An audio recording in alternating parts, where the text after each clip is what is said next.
Hey, what's up, ma gang de jaseux amateurs de cinéma? Johnny le jaseux pour le jason ciné 113. Aujourd'hui, je parle des films The Breadwinner, Masters of the Universe, Disclosure Day. En plus de parler de la bande-annonce de Spider-Man Brand New Day, le nouveau film de Spidey. Es-tu hâte de voir ça? Bâtisse que oui. On commence ça avec The Breadwinner. Et là, vous êtes de tabarnak. On est rendu dans le blockbuster season. Tu nous parles d'un film qu'on connaît même pas. Et je le sais. Honnêtement, ce film-là arrivé un petit peu comme out of the blue. Ça a sorti au cinéma. Puis j'étais comme, mais quoi, c'est ça? Puis je suis là, je regarde ça. Je suis comme, bof, beau petit film à aller voir avec Loric. Tu vois ça avec Loric puis son ami. Puis honnêtement, regarde, ma note est pas incroyable. Je lui donne un 3.5 jaseux sur 5. Mais, pour un film de même, 3.5 jaseux, c'est vraiment le fun. J'avais aucune expectation pour ce film-là. Je savais même pas ce que c'était. C'est Nate Bargatze, qui est l'acteur principal. C'est un stand-up comédien aux États-Unis. J'avais jamais entendu son nom. Jamais, là.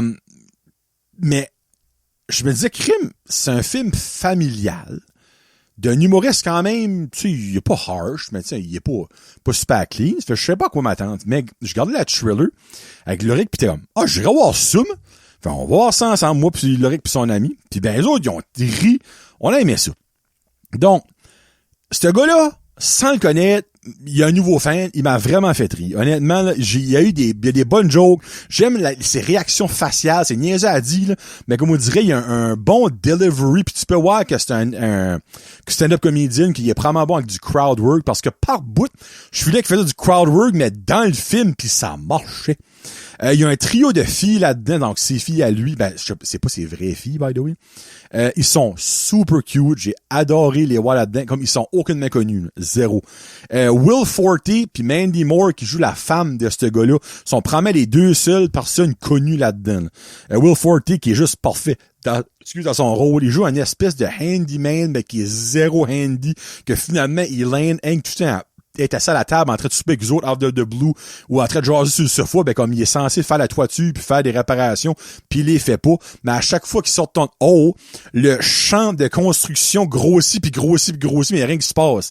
Il y a un gars puis il ajoute du bois puis des cordes puis des affaires puis oui. C'est juste drôle de voir le début à la fin, tout le stuff qu'il a mis sur le toit de cette maison-là pour aucune Christie de raison. Moi, ça m'a fait rire. Il y a beaucoup de bonnes jokes. Honnêtement, là, il y a des jokes que j'ai ri fort puis je m'attendais pas à ça. Vraiment une belle histoire, avec une belle morale, puis la meilleure partie du film, c'est pour ça que je lui ai donné un 3.5. Là, certaines personnes vont être comme, ben c'est même pas aussi généreux que ça. Mais pas un film de série B. Puis je suis généreux avec B. 3.5, c'est, dans mon livre à moi, c'est vraiment haut, ok? C'est que, ce film-là est clean. Aucun juron, aucune joke salée, aucune référence sexuelle. C'est clean. Mais j'ai trippé, j'ai ri fort. Loric a adoré ça. Puis c'est pas bébé, tu sais. C'est style bien placé, mais clean. Une comédie parfaite pour toute la famille, que t'as pas peur. Puis c'est pas religion. Il y a pas de religion là-dedans, rien. Il est clean, le film. Mais c'est une comédie familiale clean, puis on n'en voit plus de ça. Même les films d'animation, il y a des références sexuelles à cette heure d'abonnac. Mais là-dedans, rien. Puis c'est ça que j'ai vraiment aimé. Tu sais, le film, niveau plus négatif, est loin d'être parfait, là. Le acting est vraiment pas jeu. Il manque de star power, mais à quoi là, le film a probablement coûté 3 tranches de pain et un casseau de framboise, tu sais. Ça a rien coûté faire ce film-là, là. Il y a quelques green screen moments, mais tu sais, il y a pas de budget dans le film. Faut pas que j'expecte que les green screen vont être sa couche. Et c'était pas sa couche. Mais il n'y a pas assez pour être comme, fuck, c'était de la merde. Il y en a 2, 3. Puis tu sais, tu fermes tes yeux puis ça passe. Ça dure comme 3 secondes, gros max. Puis le plot est extrêmement simple et facile à prédire. Comme basically, c'est lui qui est un vendeur de chars ultra comme profitable, il fait de l'argent comme de l'eau, et sa femme est une stay-at-home mom. Elle a créé une petite affaire, puis elle va c'est Dragon's Den. Shark Tank. Pour avoir un investissement pour qu'elle puisse vendre ses affaires dans les magasins, puis finalement, il tripon ce qu'elle fait, puis ben, elle devient ultra occupée, puis lui laisse sa job pour un moment pour devenir le stay-at-home dad. Mais il a jamais fait ça.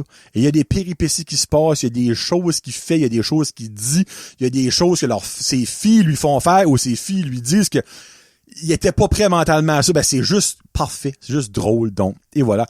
3.5. Honnêtement, c'est très fair. Écoutez ça avec votre femme, vos enfants, de n'importe quel âge. Vous allez avoir un good time, honnêtement. Ce film-là a probablement fait 7 piastres au box-office.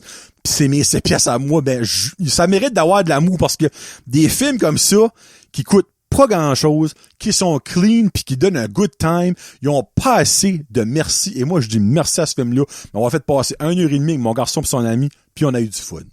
Et voilà. Un film qui a coûté probablement plus que 4 tranches de pain et un casseau de framboise, c'est Masters of the Universe. Vous confirme que ça a peut-être coûté plus 4 palettes d'eau puis 3 vierges. Mais, mesdames et messieurs, et non, ce n'est pas un 5, OK? Mais, j'ai eu une Christie de good time. Je lui donne un 4.5 jaseux sur 5. Ah, j'ai aimé ça. OK, oui, je suis un fan de Masters of the Universe de quand j'étais jeune. J'avais le bonhomme de Skeletor, j'avais le bonhomme de He-Man. Je pense que j'avais même un petit château à un moment donné qui est Grayskull. J'ai déjà crié « I have the power » quand j'étais en train de jouer dans une plaque de marde dans l'arrière-genou quand j'étais jeune, j'ai su, là, tu sais. Donc, je connaissais l'univers. Donc, ça, c'est une bonne start, là, ok? Mais, maudit qu'ils ont bien mis ce film-là. C'est l'univers de Masters of the Universe, c'est He-Man. Si vous le connaissez, probablement, c'est Dolph Lundgren qui a fait le original film de Masters of the Universe, qui a joué He-Man. Moi, selon moi, fan ou pas, tu vas avoir un Christy good time. Parce qu'il te donne tellement l'opportunité d'apprendre ils sont qui, d'apprendre l'univers, mais quand tu le connais déjà, l'univers puis les personnages, tu tripes à les voir au grand écran, tu tripes à les voir bien fait. Mais si tu les connais pas, tu les apprends à les connaître. C'est juste parfait. Le film est fait pour tout le monde. Puis moi, ce qui me fait chier, c'est qu'il a pas ramassé beaucoup d'argent au box-office, mais c'est produit par Amazon. Donc, on va avoir une suite, c'est sûr, mais écoutez-les. Si c'est en cours à votre cinéma, allez le voir. Ça a tombé en vidéo on demand, vous pouvez le louer présentement. Puis ça va probablement être en streaming dans couple de mois, j'imagine. Écoutez-les. Redonnez une deuxième vague d'amour à ce film-là quand il va devenir comme... Parce qu'il y a souvent des films, mais comme sur Disney+, là, ça va être sur Amazon Prime, évidemment. Sur Disney+, que comme ont une bonne vie au cinéma, mais ont une deuxième vie quand ça sort sur Disney+, puis le monde est comme, tabarnak, c'est mental, peut-être ça, puis c'est ça qui fait, on dirait, comme que les studios sont comme, hey, finalement, le monde a vraiment aimé ça. Peut-être que tout le monde qui l'a écouté sur Disney+, mais la deuxième fois, si on en fait un 2, ils vont aller au cinéma au lieu, tu sais. Puis même à Masters of the Universe, moi j'ai un feeling que ils vont en faire un 2, c'est sûr, ok? Il y a trop de end credit scenes qui ouvrent des portes et des portes et des portes pour pas en faire, là. Mais en tout cas. So, Fisto, Rayman, Mechanic, Trapjaw, c'est des personnages autres que He-Man qui sont extrêmement connus dans l'univers de Masters of the Universe. On les voit toutes dans les opening scenes, tabarnak. C'est comme, basically, ils ont apporté l'entrée, le plat principal et le dessert en même temps. T'es comme, what? Mon doux, je vais aller jouir à la toilette. Tu vois, tout ce monde-là, au début, je suis comme, mais tabarnak, qu'est-ce qui va rester pour le film? Du gros fun. Nicholas Galitzine, qui joue He-Man, est parfait dans le rôle. Il y a du monde qui voyait au début, quand le trailer a sorti, comme, il est pas assez cut. Finalement, il était cut, ok? Faut dire comme le gars, si que ça, c'est pas être assez cut, moi, j'ai aucun espoir qu'un jour, je suis même proche d'une coupe de jambon, là. Comme, je te regarde ça, je suis comme, tabarnak! Je ferais cuire mes ribs sous ses halves, moi, là, si ça, c'est pas cut, esti. Anyway. Camila Mendes, qui joue le personnage de Teela, qui est la meilleure amie / un petit love interest de He-Man, est vraiment excellente. Camila Mendes, qu'on a vu dans Riverdale, pour ceux et celles qui ont écouté ça. Idris Elba, qui joue Man at Arms, qui joue le papa de Teela, qui joue le bras droit de He-Man, est parfait dans son rôle. Jared Leto joue Skeletor. Skeletor, c'est un personnage, c'est un méchant unique, ok? Il est méchant, mais il est aussi comique et maladroit. Mais Skeletor, là-dedans, Jared Leto fait une job de fou! C'est excellent. J'ai adoré comment ce qu'il était. Beaucoup de monde qui chie sur Jared Leto dans n'importe quoi ce qu'il fait, ben là-dedans, vous avez rien dit. Honnêtement, là. L'action est freaking insane. Le score, les chansons sont incroyables. La tune Eternia, allez écouter ça. C'est rien que la musique, by the way. Il y a quelques paroles, actually, nevermind. Allez écouter ça, Eternia sur Spotify.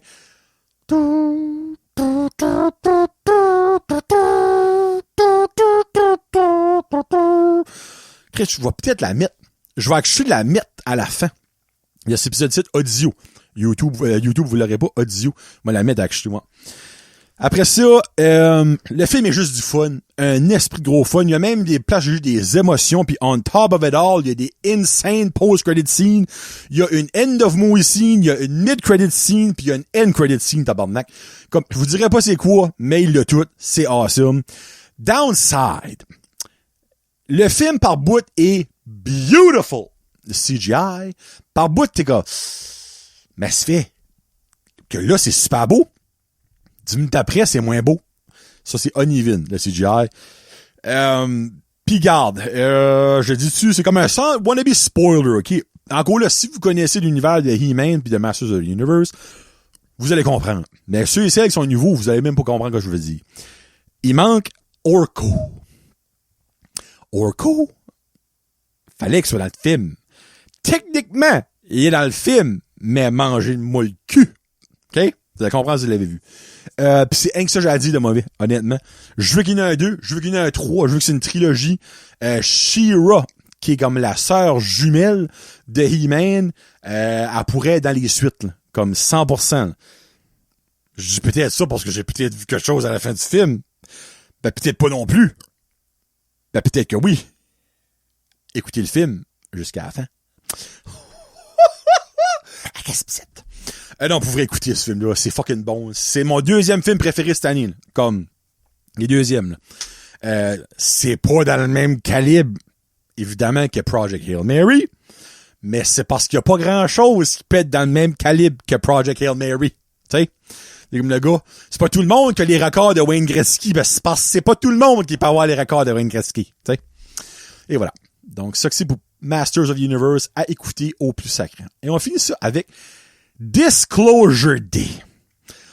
Ok, j'ai un love-hate relationship avec Disclosure Day. Vous savez que j'avais hâte. J'ai parlé de la bande-annonce à un moment donné. Moi, les films d'Alien, Steven Spielberg, je mange ça comme de la lasagne. J'aime ça. Fait que mon hype était, faut chaud de la caméra, était là. Vous voyez même pas à force qu'il est haut. Ok? Finalement, c'est probablement dans l'histoire que je donne des notes, la note que j'ai eu le plus de misère à donner. Ça vacillait entre un 3, peut-être un 4, finalement un 3.5, non, 3.75, ben je peux pas, ça existe pas. Dans mes notes, ça existe pas sur Letterboxd. Ah, ça fait que 3.5. Ah, finalement 4. Ah non, 4 c'est trop. Non, mais 3.5 c'est trop bas. 3.75, je peux pas. Finalement, je lui donne un 4 sur 5, mais réellement, c'est un 3.75. C'est un 4 généreux. OK? Parce que selon moi, ça méritait plus qu'un 4, qu'un 3.5. Toute une grosse explication pour vous dire que j'ai aimé ça, mais j'ai été déçu. Et voilà. Là, je vais vous lire ma longue review, là. Je vais aller avec un petit spoiler. Le film finit avec Listen. Mais moi, j'ai envie de dire, Steven, j'ai écouté pendant 2 heures, mange la marde, OK? Et là, si vous écoutez le film, vous allez comprendre. J'ai vraiment, comme je disais, une love-hate relationship avec ce film-là. J'hésitais entre un 3.5 puis un 4, un 3.75, mais je peux pas. 4, c'est trop haut, 3.5, c'est trop bas. Fait garde, pile ou face, t'as tombé sur 4. J'ai vraiment aimé ce film-là, mais c'était underwhelming tellement que mon hype était haut. Puis là, vous pouvez vous dire, ben, c'est ton esti de faute à toi, parce que c'était trop hype pour le film. Ben, en même temps, c'est ça que les producers veulent, que le monde sont hype pour les films. Clairement, tu sais. So, Blunt, Furt, O'Connor, Domingo, les acteurs, font une unreal job dans le rôle. Le acting là-dedans est on point, c'est mental. La musique, évidemment, qui dit Steven Spielberg, dit John Williams. John Williams, c'est un god. Le score, la musique est parfaite là-dedans. On file que c'est un Amblin movie, a.k.a. un Steven Spielberg. la cinématographie, la façon que c'est filmé, la façon que c'est monté, tu sais que c'est un film de Steven Spielberg, tu sais que c'est pas un film de Christopher Nolan, tu sais que c'est pas un film de Martin Scorsese, tu le sais tout de suite. Première scène, que c'est un film de Steven Spielberg, et ça, j'aime ça. Parce que j'aime la Amblin Touch. Amblin, c'est la compagnie de production de Steven Spielberg. Le dernier 25, le film est 2h25, OK? Le dernier 25 minutes est mental. Dernier 25 minutes m'a fait repenser à ma vie, à comment est-ce que je réagirais à certaines choses. Oh, pas là. M'accrocher dans le corps, parce que je pense que ça marche. Tic, tic. Oui, OK. Dernier 25 minutes est insane. Si que tout le 2h15 de ce film-là aurait été comme le 25 minutes, ce film-là était le meilleur film de l'histoire du cinéma. C'est un tel point, OK? Mais c'est pas le cas. Puis j'ai aussi beaucoup aimé les scènes d'action. On the negative side, c'est pas normal qu'un film de 2h25 commence 5 à être bon à 2 heures. C'est 2 heures interminables pour se rendre à quelque chose de mental. Là, vous vous dites, oui, ben le payoff est le fun. 2 heures, je répète, avant que ça vienne bon, là. Ça n'a pas de sens. 1 heure, that's fair.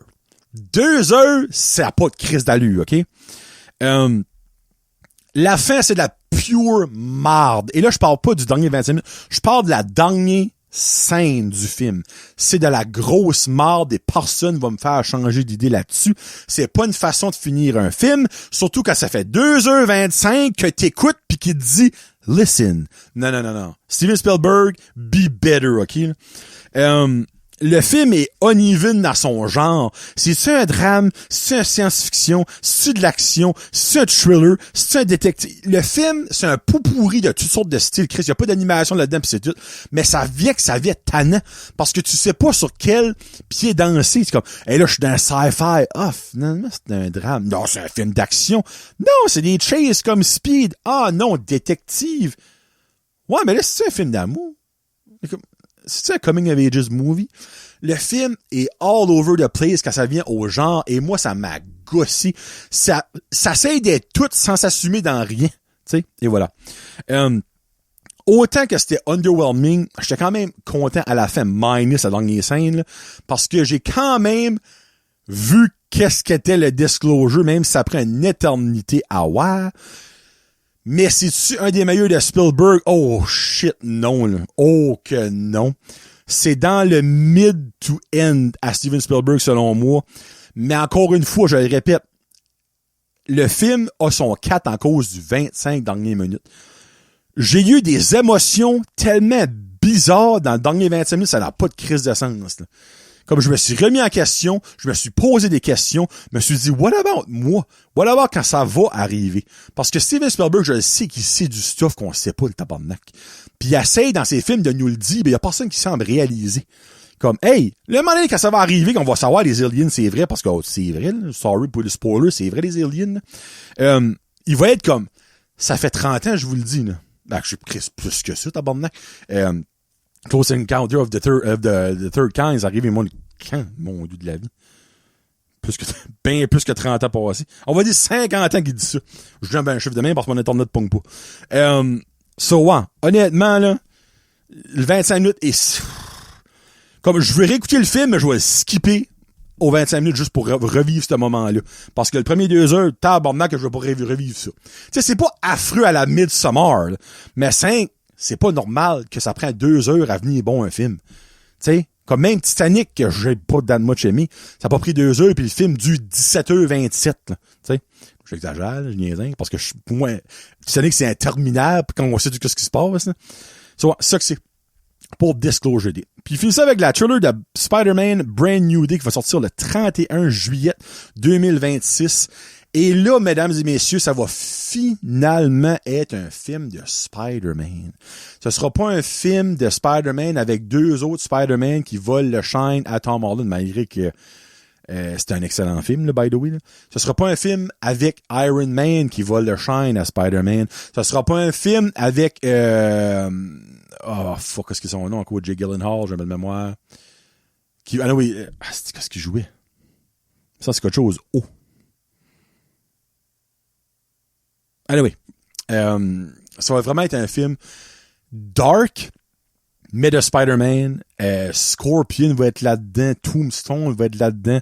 Sadie Sink, qui va probablement jouer Jean Grey, mais c'est pas encore confirmé. Moi, je promets à 2 pièces que Shang-Chi va soit être dans le film à un moment donné ou va sortir dans une des end credit scenes parce que c'est le producer de Shang-Chi qui fait le film et il y a des vibes de Shang-Chi quand tu regardes le trailer. Donc, ça va être mental. J'ai crissement hâte de voir ça. Ça va être insane comme film. Donc, ça que c'est pour aujourd'hui. On est en plein dedans. Là. Puis là, by the way, j'ai mon prochain review sera dans vraiment pas long parce que j'ai déjà vu 2 films. J'ai vu Scary Movie, puis j'ai vu Supergirl. Il me reste un film à voir qui va probablement être Jackass ou Toy Story. Donc, ce sera probablement dans une semaine et demie, peut-être ça va sortir, ou 2 max. Puis après ça, ben là, il y a d'autres films qui s'en viennent, c'est insane. Là, on est en plein dedans. Cette semaine, il y a rien. Il y a Minions and Monsters. Ben moi, ça m'intéresse pas, ce film-là. Là. Ben après ça, Chris, il y a dit Odyssey, il y a Spider-Man qui s'en vient, il y a plein d'autres, ça va être mental. Donc, merci beaucoup d'avoir écouté. Je vous laisse avec la tune Eternia, by the way. Puis on se parle dans une semaine et demie, 2 semaines. Donc, peace out, #cinéma. Salut.